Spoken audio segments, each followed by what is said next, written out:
Have you ever tried to cut a tree down, but the tree tips back the opposite direction, pinches your saw, and gets your saw stuck? That can get you into a real pickle. And that is a real pickle because it gets you into a real pickle. I'm going to show you a few techniques you can use to get yourself out of that pickle. Before we can get ourselves out of a pickle, first we need to get ourselves into a pickle. I'm going to start cutting this tree down, let it tip back the wrong way, then we can see what we can do to get the saw free, then get the tree to fall back in the right direction. I want the tree to fall that way toward the road, but it's leaning a little bit that way. This time I'm not pretty sure it's leaning that way, I'm regular sure.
This is the point where we want to put a wedge in.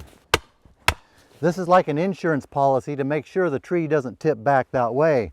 As we cut in more, we can follow in more with the wedge until it's in there solid enough to hold the tree. But today, we're not going to do this. We're going to pretend we forgot, or we just didn't get it in there soon enough. We'll see what happens when that happens.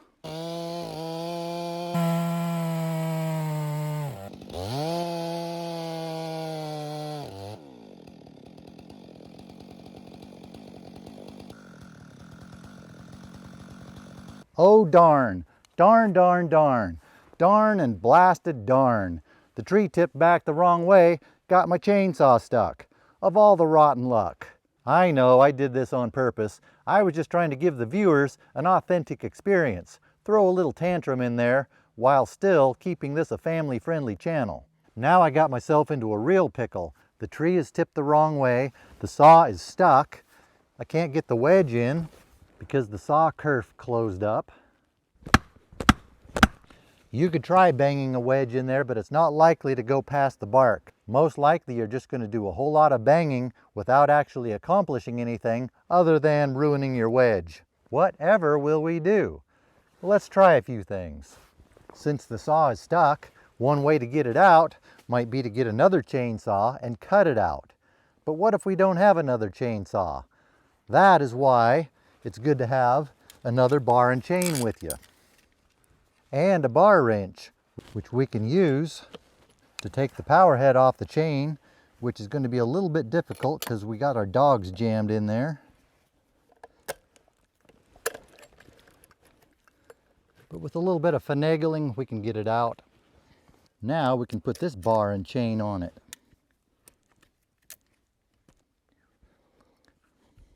Now we have another chainsaw. Before we cut our way out, let's look at something. If you look right here behind the bar, there is a gap right here. There might be enough room to get a wedge in there. In a perfect world, with perfect conditions, that might work. But if we were in a perfect world, we probably wouldn't have had the tree tip back and get our chainsaw stuck.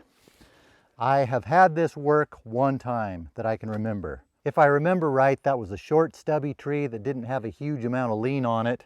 There wasn't a lot of weight to work with. In most cases, this is probably not going to work. It's too close to the hinge to get enough leverage. The tree has all the mechanical advantage here. The wedge needs to be closer to the back of the tree to get any good lift on it. This is a very low probability technique. One way we might be able to cut our way out would be to make a plunge cut parallel and very close to this bar, all the way through directly above the stuck bar. Being very careful not to get this chain into this bar and chain, or get into your hinge and mess your hinge up. But that would take a lot of skill. It's risky. If you hit one chain with the other, you might ruin two chains. You might get into your hinge too much, mess that up, or just mess up the dynamics of the wood inside, which could cause the tree to maybe tip the wrong way. There's no guarantee that's going to work. It might not relieve enough of those wood fibers on top to be able to release the bar. Hold on, stop the show. While editing the video, I realized I didn't explain what that was supposed to accomplish. We have the stuck bar in there. We cut parallel above the bar. What that does is cuts off the wood that's pushing down on the saw. Now the tree can no longer push down on the saw. This is not a technique I would recommend using, but now you know. Back to the show. There's also a good chance the only thing you accomplish doing that is you'll get two bars stuck in there instead of one. I have used that technique on logs. If I get it stuck in a log, cut alongside the bar. I haven't actually tried it in a standing tree. I don't recommend doing that. I think this technique is just something that could be filed away in the, that's an interesting idea file, and just leave it there. And that doesn't help us in any way to get the tree to go down the right way. Let's try a different technique to cut our way out of this.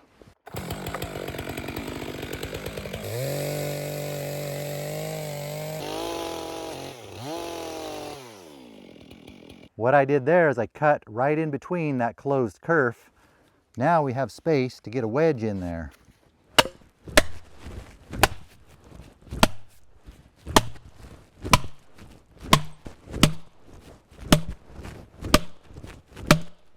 This tree has a lot of lean on it after it tipped back. It's going to be tough, especially with one wedge. Let's get a couple more in here.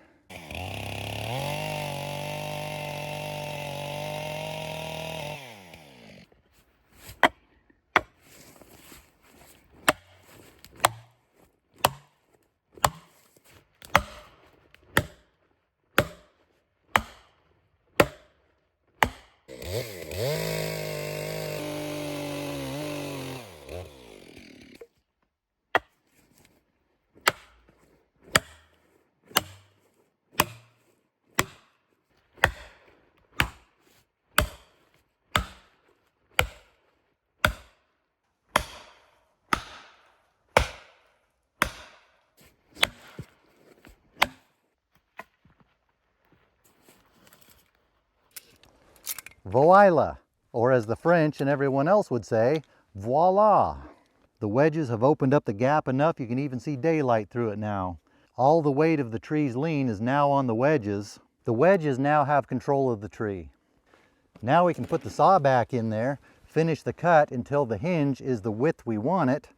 Then we can wedge it over the rest of the way. When doing this, there are some important details to pay attention to get this to work right. When making that plunge cut, make sure you are going parallel to that original cut. If you go not parallel, when you put your wedge in, you're going to be driving it into solid wood instead of spreading that original cut. Do one plunge cut and one wedge at a time. That way you have the wedges supporting the weight of the tree before you cut more wood fibers that might be supporting weight. Pay close attention to how the saw feels when you're making that plunge cut, making sure that it's not going to cause the tree to settle and pinch your saw. If you can feel a little bit of tension, you might have to plunge it in and out a little bit to keep that hole open while the tree settles a little bit, which is just a fancy way of saying it helps keep you from getting your saw stuck again. One of the reasons I was able to get this to work this time is this is not a super tall tree. When a tree tips back like that, the taller it is, the more leverage that tree has working against you. If this was a really tall tree, I might not have been able to get those wedges to lift it. Wedges are great, but they do have their limitations. This is a good technique to have, but it may not always work. Let's try to think of another technique. Let's say you can't get it to budge with the wedges, or you forgot your wedges at home, or when you stopped at the grocery store, they somehow jumped out of the back of your truck and ran away. Or maybe you can't get your wedge driving axe to start. Whatever reason, this isn't going to work for you. What else could we do? We'll go back to where we had the bar stuck in the tree. Oh darn, darn, darn, darn, I got my bar and chain stuck in the tree. For now, we'll just pretend we don't have these wedges in here. Now we're back to where we started. We'll pretend the bar and chain are stuck in the tree. We just took the power head off of it, put this bar and chain on it. Now we have a working chainsaw. What could we do with this to get this tree down now? One thing we could do is start over, make a new undercut up here, or face cut as you non-Humboldt cutting, traditional cutting users like to call them. We could make our undercut or traditional face cut if that's what you prefer. Go in with our back cut, make sure we get our wedges in time, pound our wedges in, try to push it over. That could work, but if you remember, one of the scenarios was we tried doing this, but in that scenario it didn't work. The tree was too tall, it was too heavy, it was leaning back too far. We just didn't have the power to wedge it over. If that's the case, it's probably going to be the same situation up here. Or if this was just a case where you forgot to bring your wedges, you couldn't get your axe started. If you're close to home, maybe you can go get some wedges, go get some axe starting fluid, or have someone bring it to you. Then maybe you could get this to work, if the tree is not leaning back too far. Another thing we could think about is, how attached are we to our original direction of fall? Could we just fall it a different direction? It's leaning that way. If we're okay with it going that way, we could just put our undercut in here, face cut if you prefer, then put our back cut in, send it off in the direction it wants to go. Or you could start over here, get it to go that way. Same on this side. It would be easier to get it to go this way because it's leaning more that way. But remember, we have this stuck bar in here. When that comes over this way, there's a chance when that falls, it's going to hit this bar and destroy it. That in itself can be a good argument for sending it in that direction. Whichever direction we decide to go with that, we don't want to make that next cut anywhere close to the first cut. The strength of the wood down here has been compromised by making those first cuts. When we make our second attempt, we don't want to do it close to those first cuts. We want to do it away from them so there's enough wood down there to provide enough strength so when you start cutting, the wood doesn't split, fall apart, and do all kinds of things that could cause all kinds of bad things to happen. What would be the proper amount of spacing to have between those cuts? I don't know, I haven't done the calculations. We're cutting trees down. We're not trying to land rovers on Mars. Use your best judgment. This is a viable technique we could use. I've done it before. But what if we don't want it to go that way? What if there's something back there we don't want a tree to land on?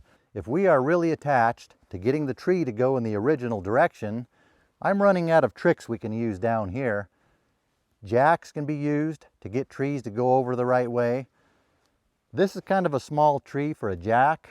Most people don't have tree jacks. They can be an expensive piece of equipment. We may just have to pull this tree over. For that, we're going to need some kind of a line, a cable, or a very strong rope. I could just go get my tractor with the winch, but it's way over there, and most people don't have a tractor with the winch. So we're going to do it another way that I think is more practical for most people. We want to hook one end of the line to the tree, as if you didn't figure that out yourself. Thank you, Mr. Science. We appreciate that. We want to get it as high as we can to get as much leverage on the tree as we can. The fortunate part of getting our bar stuck is we have a step here.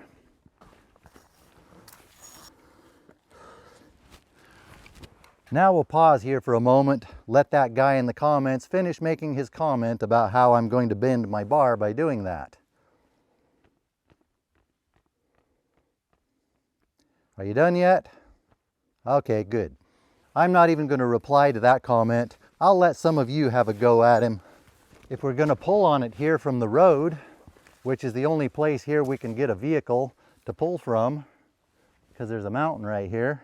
But we are very much within reach of that tree. If we pulled it from here, it would likely land on us. And I don't want it to land on us because I don't like it when that happens. I've never had that happen, but I know I don't like it. So I'm going to put a redirect in the line to get it to pull this way while I am pulling from that way, where I and my pulling vehicle can be safely out of the way when it falls.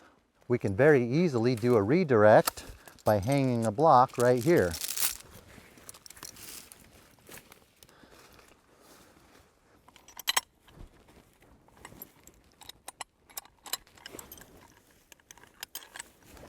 Now we have redirected the pull.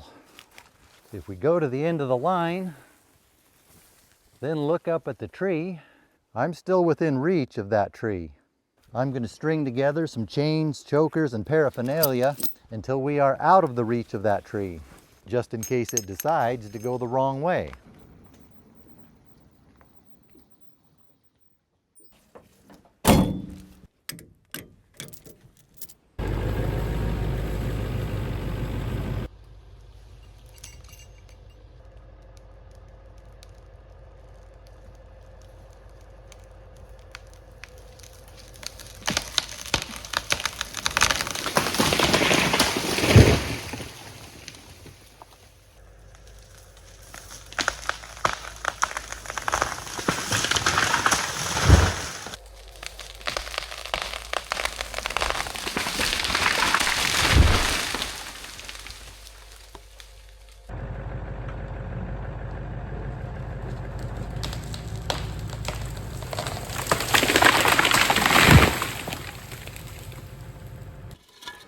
I think we did it. The tree is down in the direction we wanted it to be down. Got the chainsaw unstuck. Nobody was hurt. No vehicles were crushed. No living trees were harmed in the process, except of course for the ones that were harmed. But those are just Douglas fir. We don't care about them. Not in this spot. They don't do well here, which is why this one died. We're trying to replace those with things that do well here. By the time we pulled this tree over, I already had the power head taken off the stuck bar. We were pretending it was still stuck. When you pull a tree over, it's a good idea to take that power head off, put it in a safe place. If something happens while the tree's going over, that way your power head's not there where it might possibly be damaged. This way, you're only going to damage maybe the bar and chain, although probably not. This one pulled over easy. They don't always do that. Sometimes if you have a really tall one that's leaning hard, has a lot of weight back there, they don't always pull over that easy. Sometimes you just have to pull hard, then they'll come over easy. And since we already tipped it up a little with the wedges, that helped it out a little too. I could show you some other ways to pull it if it's too hard to pull it this way, but that's a little hard to do when the tree's already down. Hard to pull a tree over when it's already over. I'll have to wait until I can find the appropriate tree to demonstrate that on before I do that video. I'll keep an eye out for one. My guess is there will be a few viewers who will feel compelled to critique my imperfect stump. Cutting down a tree on video or even talking about chainsaws can be one of the most dangerous things you can do as far as firing people up in the comments. My guess is they're going to want to point out how the back cut is sloped down just a little more than ideal. It's higher than it needs to be above the undercut. Even though I didn't do that on purpose, it should work out well because it'll provide them with the opportunity to critique other people. I like to be of service to all my viewers, give them all some value. Hopefully I didn't just steal their thunder and ruin it for them by pointing these things out myself. Oh well, I'm sure they can find many other things to critique around here. Since the tree is already down, I don't think there's anything else we can do here. Anything else I would say would just be mindless yapping, which I'm already starting to do. I'll leave you with a playlist up here of other chainsaw and tree falling techniques, and maybe one of my other getting your chainsaw unstuck videos. That's not a getting your chainsaw unstuck when the tree tips back. That's just a regular getting your chainsaw unstuck video. Yeah.